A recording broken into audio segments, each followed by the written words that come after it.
Do ponto de vista da autoridade palestina, não houve sucesso maior, e não digo isso levianamente. Nenhum sucesso maior do que o massacre de 7 de outubro. Em primeiro lugar, judeus foram assassinados, o maior número possível. Em segundo lugar, dezenas de milhares de palestinos foram mortos por israelenses. Isso é uma notícia maravilhosa para os palestinos, porque eles não dão a mínima para a vida humana. Mas eles sabem que podem manipular a comunidade internacional para reclamar e dizer que Israel está cometendo um genocídio. Quando eles olham para o massacre de 7 de outubro, nós olhamos para o custo humano, nós olhamos para a triste perda de vidas. Na mente deles, o que eles veem são quase notas de dólar de desenho animado. Sucesso, sucesso, sucesso, sucesso. Em todas as frentes políticas e diplomáticas, o massacre de 7 de outubro, com 1.200 judeus mortos e mais 250 sequestrados, assassinatos, estupros e saques, foram um sucesso inacreditável. Hoje estou acompanhado pelo Tenente-Coronel Maurice Hirsch, ex-diretor da Promotoria Militar das FDI para Judéia e Samaria e pesquisador sênior do Centro de Jerusalém para Segurança e Relações Exteriores. Maurice alerta que o aparato de segurança da Autoridade Palestina cresceu para aproximadamente 70 mil pessoas, algumas com treinamento militar, veículos blindados e armas não autorizadas, posicionados a poucos quilômetros das maiores cidades de Israel. Sua pesquisa mais recente também argumenta que os pagamentos da AP e da OLP ajudaram materialmente terroristas que depois ajudaram a planejar e executar o ataque de 7 de outubro. Será que um novo 7 de outubro pode vir da Judéia e Samaria? E será que pode ser ainda pior? Maurice Hirsch, seja bem-vindo. Obrigado por me receber. Maurice, você está alertando que um novo 7 de outubro pode vir da Judéia e Samaria e ser significativamente pior? Talvez você possa compartilhar seus pensamentos e descobertas sobre isso. Então, primeiro, só para dar uma pequena explicação sobre por que eu escrevo sobre esses assuntos, porque alguém deveria até mesmo me ouvir. Meu histórico é que passei 20 anos nas Forças de Defesa de Israel, no departamento jurídico. Grande parte desse tempo lidando com terrorismo, lidando com questões na Judéia e Samaria, os acordos de Oslo, o que era para ser e o que realmente aconteceu. Entrei no Advocacia Geral Militar das Forças de Defesa de Israel em 1998, no auge da implementação dos acordos de Oslo. E então, como o meu comandante na época disse para mim, este é o livro com o qual você vai dormir todas as noites, até conhecer cada uma de suas disposições. São cerca de 200 páginas, mas eu nunca atingi esse padrão. Nunca contei isso para ele, mas essa era a realidade. E você vê tudo isso tomando forma durante aqueles anos formativos da Autoridade Palestina. Depois, meu último cargo nas Forças de Defesa de Israel foi como chefe da Promotoria para Judéia e Samaria. E lá estou eu, sentado com advogados de defesa, discutindo acordos judiciais. E me deparo com uma situação muito incomum. Um advogado palestino entra. Ele está representando o terrorista. Ele foi até o meu promotor local, o chefe local da promotoria, não gostou da oferta que recebeu lá, então ele veio até mim para conversar e tentar conseguir um acordo melhor. Estamos discutindo o caso, estamos discutindo as provas. E eu disse para ele, escuta, vamos chamá-lo de Khalid para todos os efeitos. Khalid, acho que posso oferecer ao seu cliente um acordo judicial em que ele fique 52 meses na prisão pelos diferentes crimes que cometeu. Acho que podemos aceitar isso. Khalid diz, ótimo, ótima sugestão, vou levar para o meu cliente. Ele volta uma semana depois e diz, Maurice, meu cliente não quer a sua oferta. Ele rejeitou. Ele disse, sem problema, não precisamos fechar todos os casos como parte de um acordo judicial. Podemos ir a julgamento e ele pode tentar a sorte. Ele diz, Maurício, você não entendeu. Ele quer 60 meses na prisão. E eu fico olhando para ele. Cara, você está me deixando mal na fita. Eu é que deveria ser o promotor rigoroso. Eu é que deveria estar buscando as punições mais severas para os terroristas. Mas o terrorista quer mais tempo na prisão do que eu estou oferecendo para ele. E nos separamos como amigos. Continuamos trabalhando. Ele nunca explicou exatamente o que estava acontecendo. E isso fazia parte desse processo de aprender sobre como os terroristas agem, o que os motiva, o que os impulsiona. Então, me aposentei das Forças de Defesa de Israel em 2017. Imediatamente, me juntei a uma organização chamada Palestinian Media Watch, com Itamar Marcos, se alguém já ouviu esses nomes. E lá, Itamar me apresentou a toda essa ideia de pagamentos de recompensa da autoridade palestina aos terroristas. E de repente você entende que existe todo um pacote, existe um programa inteiro que promove e recompensa o terrorismo. Como eu vim a entender, se você passar 5 anos na prisão, 60 meses, você então recebe uma pensão pelo resto da sua vida. De repente, tudo faz sentido. E eu me lembro daquela conversa com o advogado de defesa. E tudo fica claro. Grande parte do terrorismo na Judeia e Samaria é motivada por incentivos financeiros. É algo que eu também sabia quando era chefe da promotoria. Eu não sabia até que ponto, de verdade. E isso foi algo que comecei a investigar depois. Passei 6 anos, anos maravilhosos, no Palestinian Media Watch como analista, tentando entender o que a autoridade palestina quer de nós, o que quer do seu povo, o que é que querem da comunidade internacional. Para onde estão indo? Estão buscando a paz ou estão buscando a guerra? Depois disso, fui para o centro de Jerusalém para segurança e relações exteriores, há cerca de 3 anos. E lá, em 3 meses, escrevi, acho que, provavelmente, 3 dos artigos mais importantes que escrevi na minha carreira. O primeiro foi em agosto de 2023. Foi uma discussão sobre vítimas civis nas guerras de Israel contra os terroristas, os diferentes terroristas. E se isso está no mesmo nível, melhor ou pior, do que outras operações de contra-terrorismo, eu escrevi isso em agosto de 2023. E logo depois se tornou, obviamente, um assunto muito discutido. Isso foi seguido por uma conferência que realizamos em 9 de setembro. Junto com o B'Tselem, as FDI, foi a JCA. Junto com o B'Tselem, para marcar os 30 anos dos Acordos de Oslo. Como parte desse evento, escrevi um artigo intitulado A Contribuição de Israel para o Fracasso dos Acordos de Oslo. E, basicamente, o argumento era que, porque Israel constantemente fez vista grossa para as violações sem fim dos Acordos de Oslo pela Autoridade Palestina e pela OLP, os acordos fracassaram. Porque você não pode esperar ter um acordo entre duas partes, onde uma parte cumpre o acordo e a outra parte o viola o tempo todo, mas você continua como se nada tivesse acontecido. É como fazer um contrato para vender sua casa. Todo dia você vende sua casa, mas você nunca entrega a casa para o comprador. Você só continua pegando o dinheiro dele de novo e de novo. Foi isso que a autoridade palestina fez. Nós compramos a paz, mas o que recebemos foi morte e destruição. E então, o terceiro artigo, publicado apenas alguns dias depois, em 21 de setembro de 2023, foi intitulado A Guerra de 2023-2024 com Gaza. Nesse argumento, eu apresentei o motivo pelo qual eu acreditava que havia uma guerra iminente vindo de Gaza. Uma invasão de Israel, uma guerra que não tínhamos visto antes. E por quê? Eu acreditava que isso era algo tão claro que você poderia prever como analista. Então, esses 3 artigos juntos nos trazem até onde estamos agora. E os 2 artigos que você mencionou, primeiro sobre a autoridade palestina. Então, agora eu lidero a iniciativa para a responsabilização e reforma da autoridade palestina no JCA. Nessa posição, eu analiso diferentes elementos e diferentes aspectos da autoridade palestina, tentando entender o que não funciona, o que precisa ser consertado e como isso precisa ser feito. Eu lido com a democracia dentro da sociedade palestina e com o financiamento para a sociedade palestina. Eu escrevi um artigo, provavelmente há cerca de 2 anos, discutindo o financiamento da União Europeia para a autoridade palestina. Nós analisamos qual era exatamente o principal objetivo de desenvolvimento para a autoridade palestina, com base na quantidade de dinheiro que eles disseram ter dado para implementar esse objetivo. E encontramos algo inacreditavelmente incrível. Inacreditável. A União Europeia, ao longo de cerca de 15 anos, havia doado 1,8 bilhão de euros para alcançar um objetivo de desenvolvimento. E esse objetivo era melhorar a igualdade de género na autoridade palestina. Tipo, do que você está falando? Esta é uma sociedade misógina e ditatorial, completamente patriarcal, governada pela Sharia, onde as mulheres são, por definição, cidadãs de segunda classe. E vocês estão gastando 1,8 bilhão de dólares para melhorar a igualdade de género.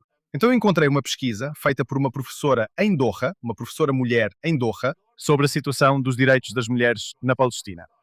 E ela, obviamente, não tinha nada de bom a dizer. Foi uma acusação terrível contra a autoridade palestina. E quando você junta tudo isso e vai até a União Europeia, você diz, bem, para onde você acha que foi o seu dinheiro? Vocês deram a eles 1,8 bilhão de dólares. Nada foi feito. Eles nem sequer alteraram parcialmente uma lei que permite crimes de honra. Ou seja, se você suspeitar que a sua irmã está, de alguma forma, tendo um relacionamento ilícito, você pode simplesmente ir lá e matá-la.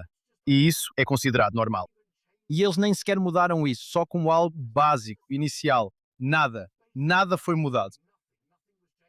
E as leis na autoridade palestina, Mahmoud Abbas, é um ditador, 100%. Ele pode editar qualquer lei que quiser. Não existe questão de parlamento ou algo assim. Então ele realmente poderia fazer qualquer coisa, mas escolheu não fazer.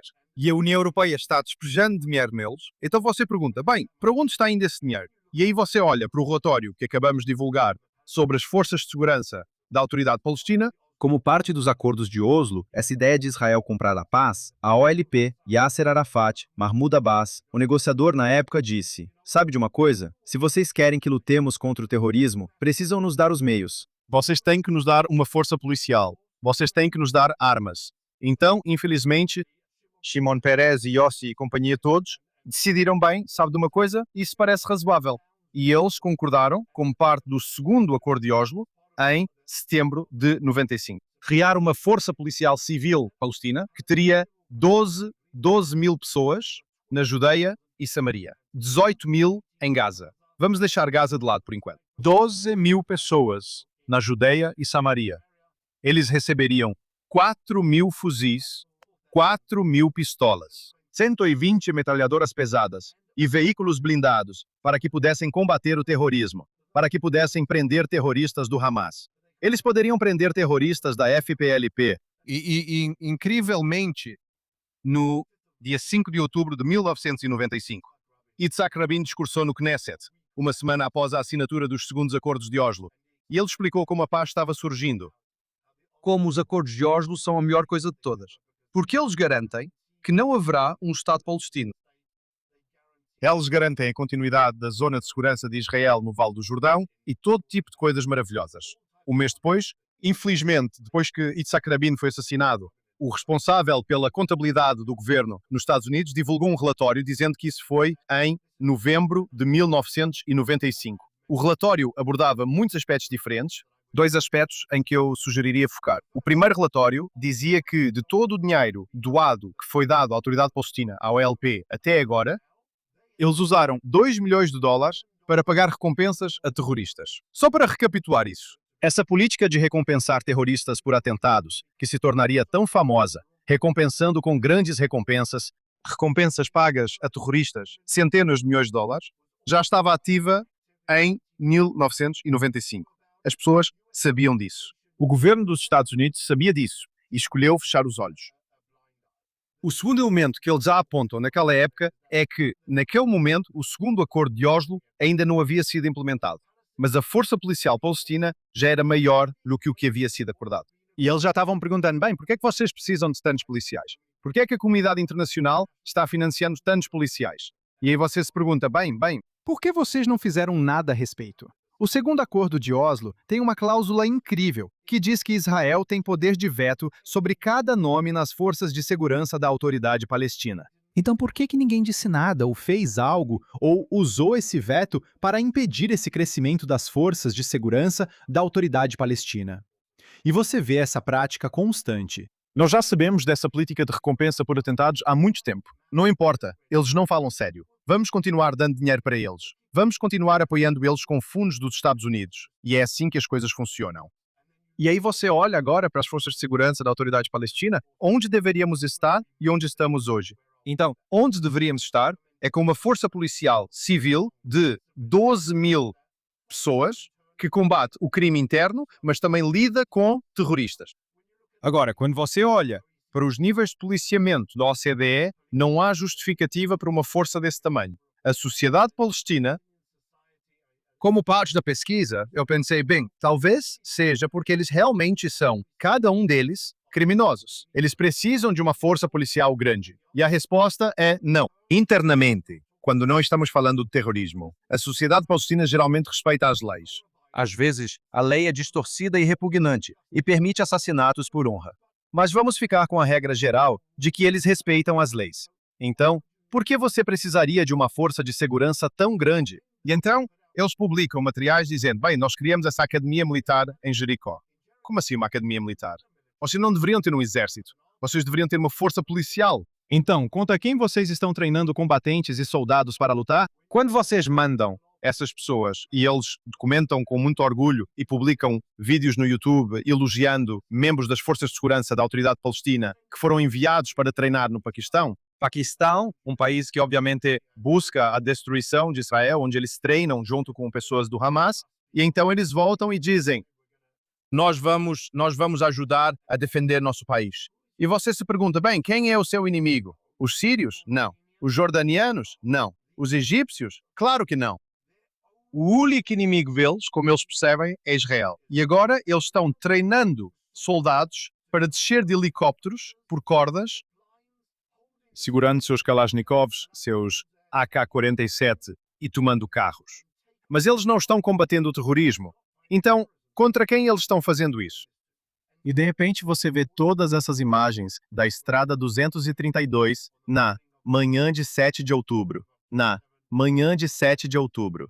Terroristas do Hamas saem de Gaza, invadem Israel pela Estrada 232, bem ao lado do Festival de Música.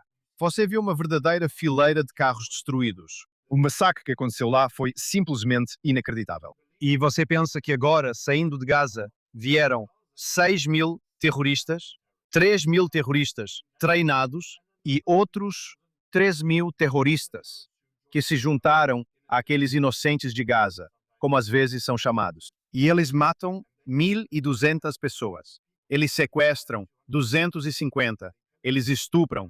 Eles saqueiam. Agora, na Judéia e Samaria, você tem uma força de 70.000. 65, 67.000, só para ser um pouco mais preciso. Tem pelo menos 10 vezes a força que invadiu Israel em 7 de outubro. Eles estão armados, eles são treinados. Ao longo dos anos, Israel deu a eles, por qualquer motivo, cada vez mais armas, cada vez mais veículos blindados. Geralmente, sob pressão dos Estados Unidos e dos europeus, dizendo, bem, eles precisam disso para combater o terrorismo, mas eles nunca realmente combateram o terrorismo. E você tem essa força e se pergunta, bem, o que eles estão procurando? O que eles estão planejando fazer? E então você olha para as declarações deles. Você olha para o que os líderes deles dizem. Infelizmente, a realidade, para qualquer um que tenha os olhos abertos e não esteja cego por essa falácia de que os palestinos só querem viver uma vida boa, pode ver que essas pessoas estão preparando uma força militar muito, muito forte quando não têm inimigos naturais ou outros inimigos. Eles não combatem o terrorismo. E o tempo todo eles dizem que o objetivo deles é destruir Israel. Eles falam sobre paz. Eles falam sobre 2 estados, quando falam sobre isso em inglês, obviamente. Mas o que eles realmente querem dizer é destruir Israel. Eles falam sobre destruir Israel de uma forma muito sutil. Quando falam sobre o retorno dos refugiados, 6 milhões de refugiados palestinos, os descendentes dos refugiados originais, agora voltando para Israel e destruindo o país demograficamente e democraticamente. É isso que eles querem fazer. E eles dizem que isso é um direito inalienável. Nenhum líder palestino pode jamais abrir mão desse direito dos refugiados de retornar. Então, o que eles estão realmente dizendo é que estão totalmente comprometidos em destruir Israel militarmente e demograficamente. E você junta tudo isso, e no dia 4 de abril, acho que foi, 4 de abril, talvez, 6 de abril, 2018. Se você se lembra, na época, havia manifestações, assim eram chamadas, na fronteira de Gaza, acontecendo até a inauguração da Embaixada dos Estados Unidos. Embaixada em Jerusalém, no dia 6 de abril, 4 de abril, 6 de abril, peço desculpas por esquecer o dia exato. E Yahya Sinwar, em um desses pontos de encontro na cerca, diz: nós vamos invadir Israel e vamos arrancar os corações dos judeus de seus corpos. Quando esses terroristas dizem coisas assim, nós não podemos e não devemos ignorá-los. Eles dizem o que querem dizer e querem dizer o que dizem. Então, quando a Autoridade Palestina, a OLP e outros terroristas na Judeia e Samaria dizem que o objetivo é destruir Israel e assassinar judeus, e eles constroem esse exército terrorista de 70.000, 67.000 homens com treinamento paramilitar, como usar RPGs, como granadas propelidas por foguete, como usar artilharia. Temo que seríamos extremamente negligentes se não reconhecêssemos que o objetivo deles é realizar outro massacre. E uma das coisas que eu prometi a mim mesmo com este relatório é que, quando escrevi sobre a guerra em Gaza em setembro de 2023, Eu não gritei o suficiente aos quatro ventos para dizer: vem aí uma guerra, eles estão vindo para matar judeus. Se eu talvez tivesse feito isso, talvez alguém tivesse acordado. Então, desta vez, estou olhando para a realidade e dizendo: você tem essa força. Eles não vão se voltar para dentro da Judeia e Samaria. Então eu acredito. Dentro da Judeia e Samaria, existe todo um comando central das FDI. Realmente há muitos soldados. Mas se eles romperem aquela linha verde imaginária, não há soldados. Enquanto que o entorno da faixa de Gaza era muito pouco povoado. Quando você rompe a linha verde, está falando de milhões de israelenses na zona de perigo. No dia 7 de outubro, os terroristas do Hamas que viajaram, a maior distância percorrida foi de 22 quilómetros até Ofakim. Se você traçar um raio de 22 quilómetros ao redor da linha verde, percebe que isso inclui a maior parte de Israel. De Calquilia até Karim e Netanya são 14 quilómetros até o mar a partir da linha verde. Você atravessou, você passou por tudo. Não há soldados e você chegou ao mar. Você cortou Israel ao meio. Se você for para o norte em direção a Afula, também não há soldados lá. Se você mora em Beit Shemesh, Modin, Jerusalém, e sim, há postos de controle, mas se você tiver 300 soldados, desses soldados terroristas atacando um posto de controle com veículos blindados e metralhadoras pesadas, passar por esses postos de controle é muito, muito, muito simples. E se eles não quiserem passar pelos postos de controle, muita gente tem essa imagem da barreira de segurança sendo, e ela é mostrada de propósito, esses grandes muros de concreto ao redor da Judeia e Samaria. Então, a má notícia é que 80% da barreira de segurança não passa de um pouco de arame farpado. As áreas onde você vê esses enormes muros são muito poucas e distantes entre si. Eles estão lá, em parte, para dar essa sensação de segurança para os israelenses. E para impedir a entrada de terroristas vindos dessas áreas específicas que foram identificadas, mas o restante está simplesmente aberto. E, raramente, haveria muito pouca resistência se eles decidissem, numa manhã, se levantar e romper a barreira. E agora você se pergunta, bem, que interesse eles teriam em fazer isso? E eu vou-te dizer, do ponto de vista da autoridade palestina, não houve sucesso maior. E eu não digo isso levianamente. Não houve sucesso maior do que o massacre de 7 de outubro. Em primeiro lugar, judeus foram assassinados o maior número possível. Em segundo lugar, dezenas de milhares de palestinos foram mortos por israelenses. Isso é uma notícia maravilhosa para os palestinos, porque eles não dão a mínima para a vida humana. Mas eles sabem que podem manipular a comunidade internacional para reclamar e dizer que Israel está cometendo um genocídio. Como eles poderiam ter conseguido que o TPI abrisse uma investigação contra o primeiro-ministro Netanyahu e até mesmo emitisse mandados de prisão se não fosse pelo 7 de outubro? Sucesso. Como eles poderiam ter convencido os idiotas franceses, Macron, aquele idiota útil, e Keir Starmer e os canadenses e os australianos a reconhecerem esse Estado inexistente da Palestina se não fosse pelo massacre de 7 de outubro? Então, quando eles olham para o massacre de 7 de outubro, nós olhamos para o custo humano, nós olhamos para a triste perda de vidas. Na mente deles, o que eles veem são quase notas de dólar dos desenhos animados. Sucesso, sucesso, sucesso, sucesso. Em todas as frentes políticas e diplomáticas, o massacre de 7 de outubro, de 1.200 judeus, o sequestro de mais 250, assassinato, estupro, pilhagem, foi um sucesso inacreditável. Então, quando você pergunta qual seria o incentivo deles para fazer isso de novo, exatamente pelos mesmos motivos. Porque eles aprenderam com a comunidade internacional que, além de não serem punidos por matar judeus, eles realmente receberão recompensas diplomáticas concretas por matar judeus. Então, como eu conecto isso à segunda parte? Novamente, o que é a política de pagar por assassinatos? A política de pagar por assassinatos é uma política que a OLP vem implementando. A autoridade palestina vem implementando isso há décadas. Todo terrorista preso, seja do Hamas, da FPLP, da Jihad Islâmica Palestina, Brigada dos Mártires de Al-Aqsa, não importa. Qualquer terrorista preso recebe um salário enquanto está na prisão. E, quando ele sai da prisão, se passou tempo suficiente, ele automaticamente se torna um funcionário da autoridade palestina. Você não precisa mais trabalhar, você recebe uma boa quantia de dinheiro todo mês, sem fazer nada. Você se torna um funcionário da autoridade palestina simplesmente porque foi um terrorista. Esses terroristas então continuam com seu trabalho terrorista. Yahya Sinwar, que passou 21 anos em uma prisão israelense. De acordo com a lei palestina, é funcionário da autoridade palestina e recebe um salário. E Cade, uma das pessoas que mencionei no relatório, eu participei da acusação dele em um dos meus cargos anteriores. Ele assassinou seu empregador, Sanuriel,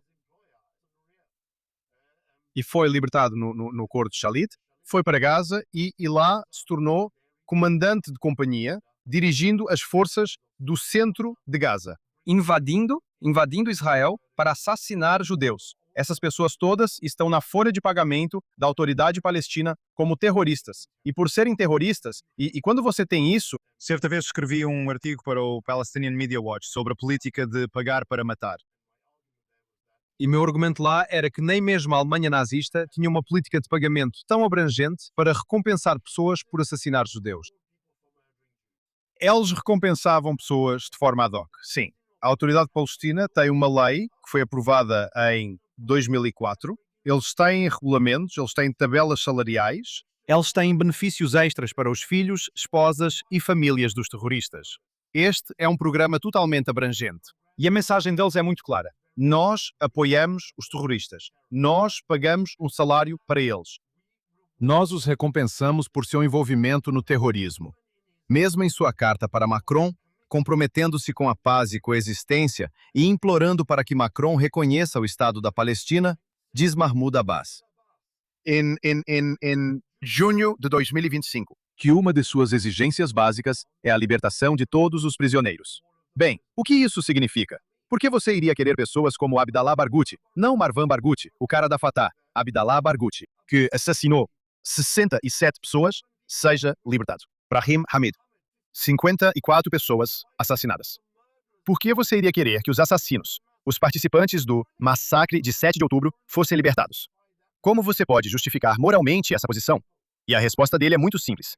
Ele não precisa, porque ninguém exige que ele realmente tenha ou mantenha qualquer padrão moral decente. Ele pode pagar salários a terroristas.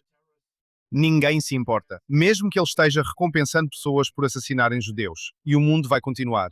E essa é realmente a nossa realidade muito, muito infeliz. Que eles têm uma força terrorista que vai assassinar judeus. Se forem presos, então recebem um salário porque achamos que fizeram uma coisa boa. E se eles forem mortos depois de assassinarem judeus e os judeus reagirem, então Israel será novamente difamado. E a comunidade internacional vai novamente apoiar as pobres vítimas, os palestinos. E nós vamos nos ver novamente diante de um enorme antissemitismo ao redor do mundo. Por quê? Porque tivemos a audácia de nos levantar e lutar contra esses terroristas genocidas. E é assim que eles veem esse enorme ganho com o 7 de outubro. E por isso, eu acredito que eles fariam a mesma coisa novamente com as forças que foram treinadas militarmente. E vamos colocar isso em contexto. Também pelos Estados Unidos. Os Estados Unidos deram outro relatório que você pode encontrar no site ou que eu escrevi há cerca de um ano, ou co-escrevi há cerca de um ano, fala sobre o bilhão de dólares que os Estados Unidos deram à autoridade palestina desde 2007 para desenvolver as forças de segurança da autoridade palestina. Forças de segurança. Existe uma unidade inteira que foi criada, um tenente-general que fica aqui em Israel para organizar a coordenação. Para onde está indo esse dinheiro? Porque o contribuinte americano ainda está financiando isso. Então, em 2018, o Congresso aprovou a Lei Taylor Force. A Lei Taylor Force condicionou a maior parte, e a ênfase está em maior parte, da ajuda dos Estados Unidos à autoridade palestina ao fim da política de pagar terroristas por assassinatos. Em termos simples, se vocês simplesmente pararem de pagar terroristas, nós daremos 250 milhões de dólares por ano. Mahmoud Abbas diz, fiquem com o seu dinheiro. Esse é o desprezo dele pelo povo americano, pelos valores americanos. Ele diz, eu vou, mesmo que eu tenha apenas um centavo sobrando nos cofres, eu vou primeiro pagar aos terroristas. Ele não se importa com a melhoria da vida do povo palestino. Como você pode ser tão insensível a ponto de rejeitar até agora cerca de 2 bilhões? Tudo o que ele precisava fazer era parar de pagar recompensas a terroristas. Mas ele escolheu o contrário. Então, a Lei Taylor Force foi uma legislação incrível, mas ela fez uma ressalva e excluiu as contribuições dos Estados Unidos para a autoridade palestina destinadas à coordenação de segurança. Então, ainda estamos falando de cerca de 60 milhões de dólares por ano, fluindo dos Estados Unidos para a autoridade palestina. E aí você tem que se perguntar, se o seu objetivo é uma solução de 2 estados, a mesma pergunta vale para os europeus. Você acha que é uma boa ideia construir outra força terrorista? Ou você acha que deveria responsabilizá-los e dizer: sabe de uma coisa? Vocês podem ter uma força policial. Vocês podem ter algumas armas, mas isso é completamente inaceitável, porque o que vocês estão fazendo com essas políticas é realmente comprar, intencionalmente ou não, seja lá como for, vocês estão comprando mais morte e destruição, em vez de contribuir para uma paz efetiva. Então, por que fariam isso? Agora, os líderes políticos e de segurança de Israel estão cientes desse perigo? Por que eles não estão agindo? Israel está repetindo o mesmo erro conceitual que antecedeu o dia 7 de outubro? O que sabe? O que eles poderiam fazer? Talvez você possa falar um pouco sobre isso. Então, infelizmente, nossa liderança tem sido parte do problema o tempo todo. Novamente, nunca responsabilizando a autoridade palestina por nenhuma das violações. Eu não acredito que nada do que escrevi nesta pesquisa fosse novidade para os tomadores de decisão. São todos materiais de fontes abertas.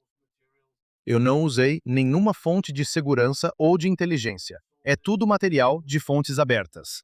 Eles sabem o que está acontecendo. Eles veem o que está acontecendo. Eles, às vezes, estão ativamente envolvidos em armar as forças de segurança da AP, seja através de armas ou veículos blindados. E há essa pressão constante sobre o governo israelense para dar mais e mais e mais concessões à autoridade palestina, até mesmo dos nossos maiores amigos. Até mesmo da administração Trump. Você ouve esses apelos de que a autoridade palestina, de alguma forma, pode desempenhar um papel nesse contexto. E você se pergunta, bem, por que você acreditaria nisso?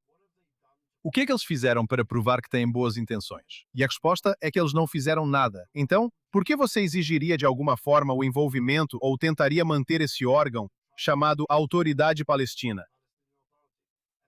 E aí você vê essa pressão política sobre Israel. E você vê o primeiro-ministro Netanyahu dizendo claramente: eu não vou aceitar que a autoridade palestina tenha qualquer participação na faixa de Gaza. Por quê? Porque eles ensinam o ódio, porque incitam a violência, porque recompensam a violência. Eles são completamente o problema e em nada a solução. E de certa forma, o mundo aceita isso e diz que a autoridade palestina precisa passar por reformas. Mas então eles voltam para eles e dizem: mas, senhor primeiro-ministro Netanyahu, e quanto às mesmas pessoas na Judeia e Samaria? Se o senhor diz que eles são inimigos em Gaza, bem, aqui estão eles na Judeia e Samaria e você não está fazendo nada a respeito. E aí eles começam, infelizmente, a apresentar todos esses argumentos. Bem, não é o momento certo. Não é uma medida apropriada para se tomar agora. A comunidade internacional não apoia isso. Muitas desculpas e muito pouca ação. E o objetivo é tentar empurrar o problema com a barriga o máximo possível. E alguns dos oficiais de segurança com quem conversei me deram respostas que são simplesmente inacreditáveis. Eram as mesmas respostas que ouvimos até o dia 6 de outubro. Nós temos informações de inteligência sobre o que está acontecendo. Eles não têm vontade de lutar. Eles não são organizados. E se eles se organizassem, nós saberíamos. Nós temos uma doutrina de defesa. Eles não vão conseguir romper. Cada uma dessas... O que é chamado em Israel de concessões de 6 de outubro. Agora estão sendo ditas sobre o meu relatório em relação a Judá e Samaria. É como se simplesmente não tivéssemos aprendido nada. Não tivéssemos aprendido nada. E então você se pergunta: para onde poderíamos avançar? O que é que poderíamos fazer? E a resposta é que o mundo inteiro se intromete e simplesmente esse é o argumento assustador. Bem, se não for a autoridade palestina, então você vai ter o Hamas. Mas por que precisa ser um argumento binário? Podemos não ter nem Hamas, nem a autoridade palestina. Não precisamos ter forças de segurança da autoridade palestina. Não precisamos ter um órgão que construiu um exército terrorista de 70 mil homens, que paga centenas de milhões de shekels todos os anos para recompensar terroristas por assassinarem judeus. Não precisamos disso. Isso não traz paz. Isso não vai trazer paz. Então talvez seja a hora de parar e pensar em outras alternativas. Mas é quase da natureza humana. Já se passaram 30 anos desde os acordos de Oslo. Quem lembra, por assim dizer, do que aconteceu antes? Quem lembra do que fazíamos antes dos acordos de Oslo? Por que nós, Israel, então, como perguntam os críticos?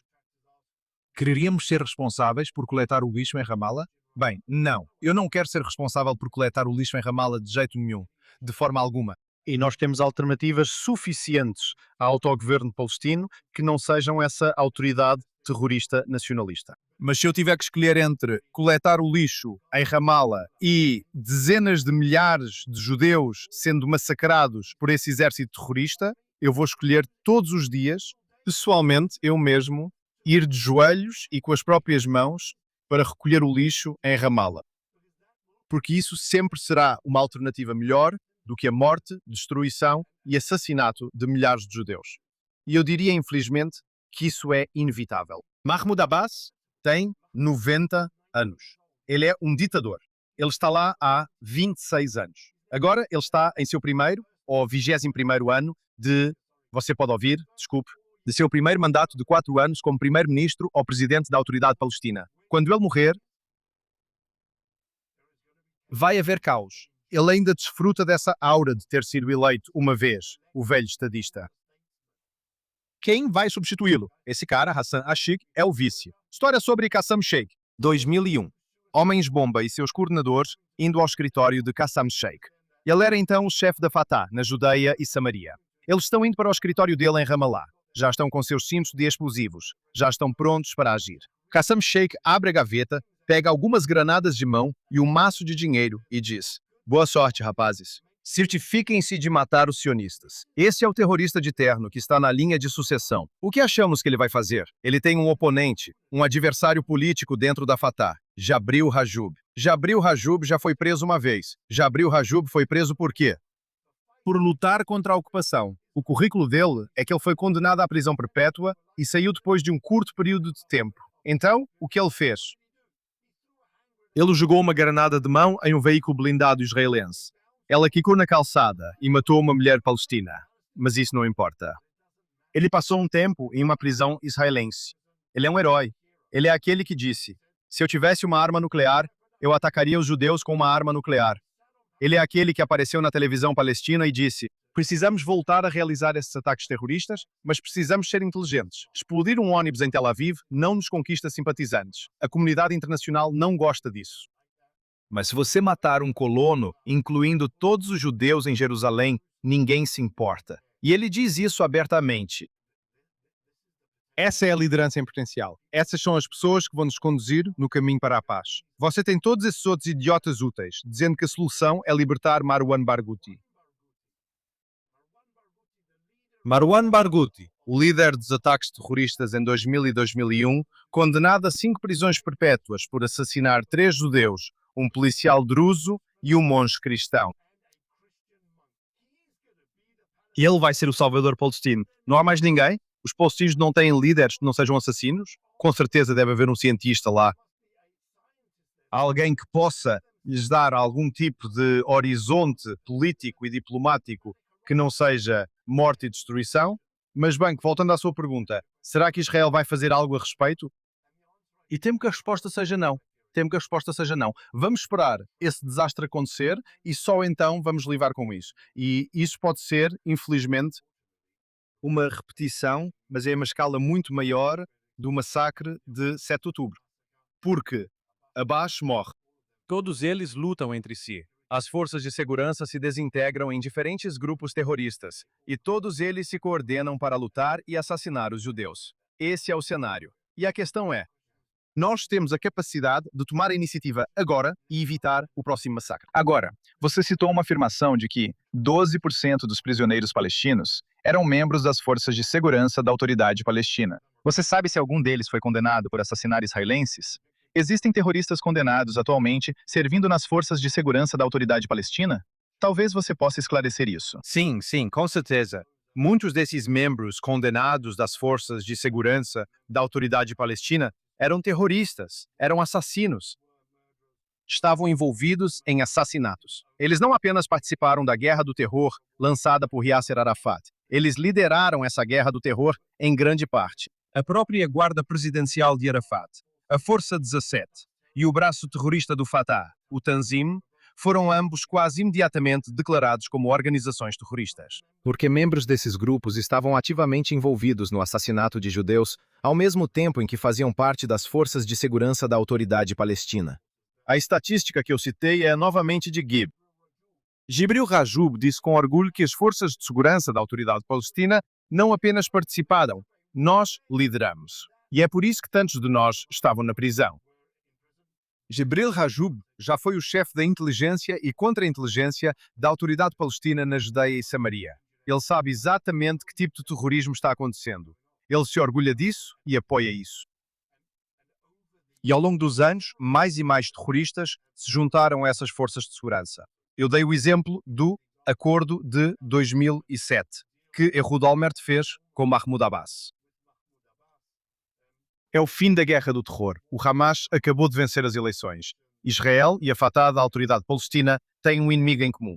É o Hamas. Então Ehud Olmert concorda em tirar centenas de assassinos terroristas da lista de procurados, com a condição de que eles não retornem ao terrorismo. Essas pessoas são então integradas às forças de segurança. Mahmoud Abbas, recentemente, Como parte dessa ideia de esconder o pagamento de salários pelo Estado, concordou em recrutar centenas de terroristas para as forças de segurança. É assim que escondemos os pagamentos. Então, os terroristas, você os coloca em cargos que são aparentemente legítimos. Mas você tem terroristas servindo nas mesmas forças de segurança que deveriam combater o terrorismo. É literalmente colocar a raposa para tomar conta do galinheiro e depois se perguntar por que eles participam do terrorismo. É simplesmente inacreditável de ver. E eles têm essa força motriz, não apenas institucional, impulsionada pela OLP e pela AP, mas dos próprios terroristas, como parte dessa atividade terrorista, continuando mesmo a partir de suas posições oficiais. Existe alguma diferença entre o Hamas e a Autoridade Palestina quando se trata de assassinar israelenses? O Hamas só é mais aberto em relação a isso? E só uma segunda pergunta.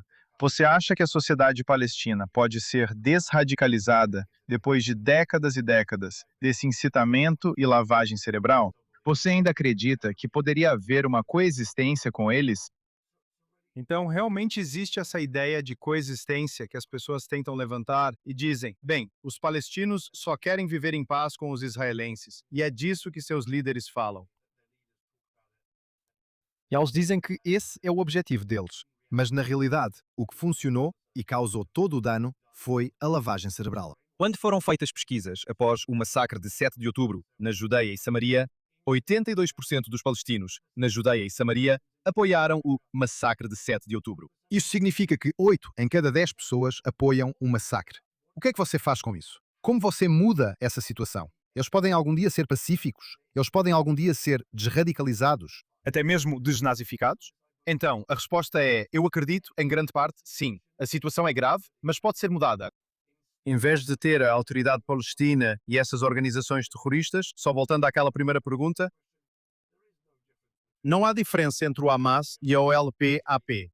Ambos têm o mesmo objetivo de destruir Israel. A questão é apenas com que rapidez e até que ponto você usa violência, assassinato e terrorismo. A AP acredita que você pode realmente usar esta mistura de violência para alcançar objetivos políticos. E eles fazem isso muito, muito bem. 7 de outubro. Objetivos políticos, ganhos políticos.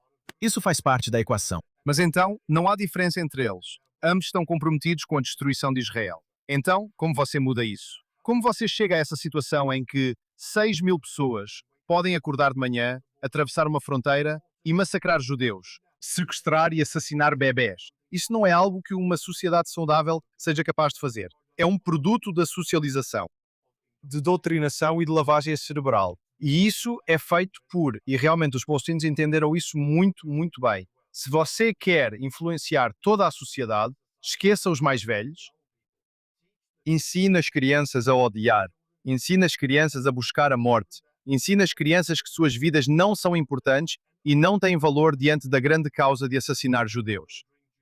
E foi isso que permitimos que eles ensinassem nos últimos 30 anos. Podemos mudar isso, sem dúvida? Sim.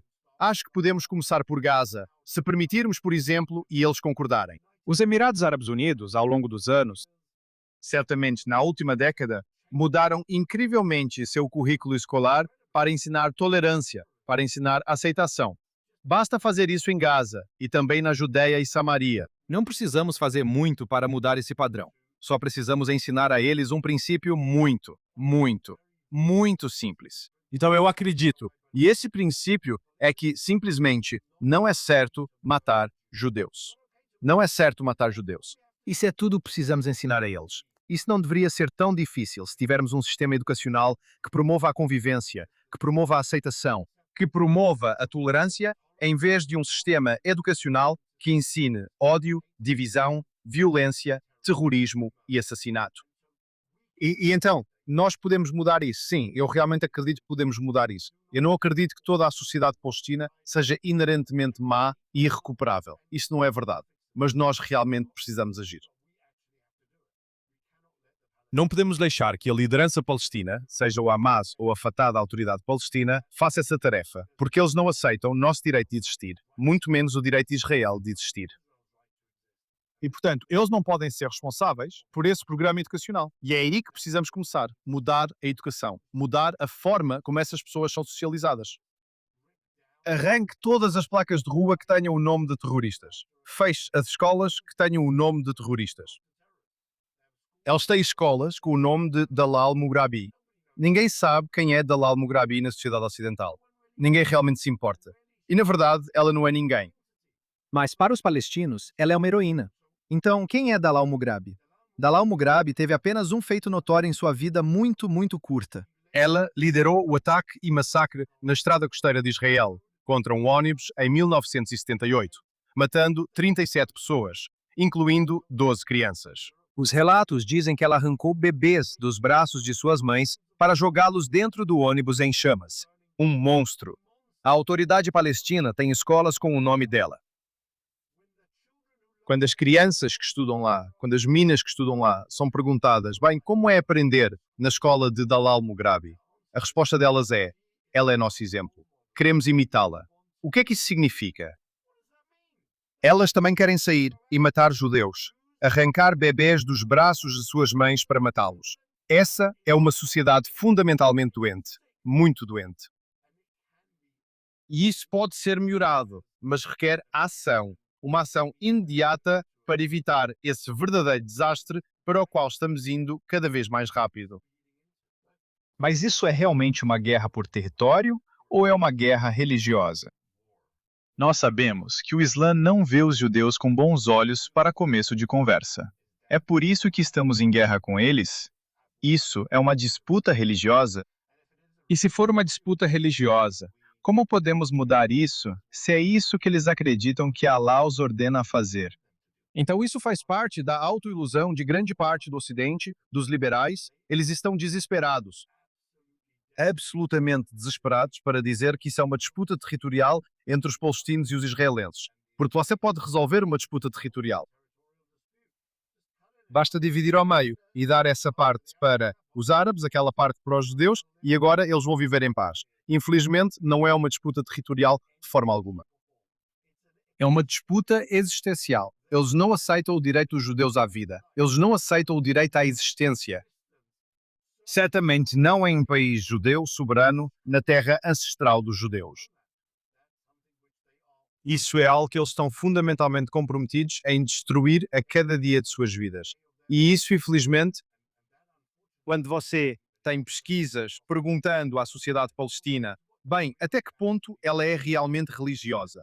E você entende que a maior parte da sociedade palestina é realmente religiosa e acredita nesses princípios, estando disposta a agir de acordo com eles. Só então você entende que isso não é um acordo territorial que pode ser feito. Não há nada que Israel possa dar que vá apaziguar essa fera. Nada. Você diz que dá a eles a Judeia e a Samaria e a faixa de Gaza como o Estado da Palestina. Existe um vídeo muito famoso de Golda Meir sendo entrevistada pela BBC, onde ela diz, bem, se a sua afirmação é que tudo o que eles querem é a Judeia, a Samaria e a faixa de Gaza, porque houve a Guerra dos 6 Dias. Eles já tinham a Judeia e a Samaria. Eles tinham a faixa de Gaza de 1948 a 1967, por que não criaram o Estado Árabe? Por que não criaram o Estado da Palestina? Por que ainda buscam a destruição de Israel quando já tinham tudo o que agora dizem querer? E ninguém está abordando isso. E o problema é que, se for uma guerra territorial, talvez seja possível encontrar uma solução. Se for uma guerra religiosa, nenhuma guerra religiosa foi vencida nos últimos 2000 anos. E por isso, eles se recusam a aceitar a realidade muito clara diante dos olhos deles de que esta é uma guerra religiosa. Você não pode apaziguar essa fera de forma alguma. Não existe território suficiente que você possa dar a eles. Então, só depois que você aceitar e entender a natureza do conflito, é que você pode começar a lidar com isso, talvez. Porque aí você entende que o problema não são as forças de segurança da autoridade palestina deixando de combater o terrorismo. O problema são crianças de 6 anos que nas escolas aprendem com professores financiados pela União Europeia. Eu vou lá matar judeus. Esse é o problema. É isso que precisa ser mudado. Bruce, quero agradecer pelo seu tempo e por essa conversa esclarecedora. Como as pessoas podem encontrar seus escritos e publicações e aprender mais com você? Você pode encontrar as minhas publicações e as dos meus colegas no site do Centro de Jerusalém para Segurança e Assuntos Exteriores. Você vai encontrar um material incrível. E eu realmente sugiro que as pessoas acessem o site Palestinian Media Watch, telwatch.org. Lá existe um mundo de informações. Existem muitas organizações boas que realmente oferecem uma visão muito clara do que está acontecendo. E isso pode ser uma fonte de informação, ao invés de ficar ouvindo esse fluxo constante de propaganda contra Israel. Se me permite ser tão direto, a maneira de garantir que possamos continuar fazendo o que fazemos é acessar o site da JCF. Há um botão de doação que você pode clicar e se tornar um parceiro nesse trabalho, se você acredita que estamos fazendo a coisa certa, apresentando o material correto e defendendo as políticas certas. Junte-se a nós, seja nosso parceiro. E essa é realmente uma maneira incrível de ajudar Israel. Assim, acreditamos, o país ficará mais forte e sobreviverá por gerações futuras. Esse é realmente o nosso objetivo final. Obrigado, Maurice. E desejo tudo de melhor para você.